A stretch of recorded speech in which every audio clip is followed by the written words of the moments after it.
Bazooka എന്ന ചിത്രത്തിൻ്റെ 7ാം ദിവസത്തെ ബാംഗ്ലൂർ ബോക്സ് ഓഫീസ് കളക്ഷൻ റിപ്പോർട്ടാണ് ഇന്നൊരു വീഡിയോ ഭാഗത്ത് നോക്കാൻ പോകുന്നത്. വീഡിയോയിൽ മുൻപ് വീഡിയോ ലൈക്ക് ചെയ്യുക, ചാനൽ സബ്സ്ക്രൈബ് ചെയ്യുക. ഏപ്രിൽ മാസം ഇനി അങ്ങോട്ട് ധാരാളം ചിത്രങ്ങൾ OTT റിലീസ് ചെയ്യും.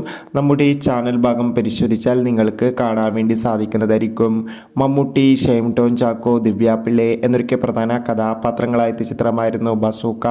എല്ലാ സിനിമാ പ്രേമികളും ഒരേപോലെയായിരുന്നു ചിത്രത്തിൻ്റെ ഓരോ ദിവസത്തെ ഓരോ കളക്ഷൻ റിപ്പോർട്ടും അറിയാൻ വേണ്ടി കാത്തിരുന്നത്.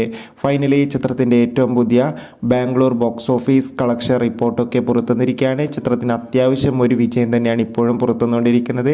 ബാംഗ്ലൂരിൽ നിന്ന് മാത്രമായി ഇന്നലെ 7ാം ദിവസം ഏകദേശം 20 ലക്ഷത്തിൻ്റെ അടുത്ത് വരെ ബാംഗ്ലൂർ ബോക്സ് ഓഫീസ് കളക്ഷൻ ലഭിക്കുമെന്നാണ് ട്രാക്കിംഗ് റിപ്പോർട്ടുകൾ സൂചിപ്പിക്കുന്നത്.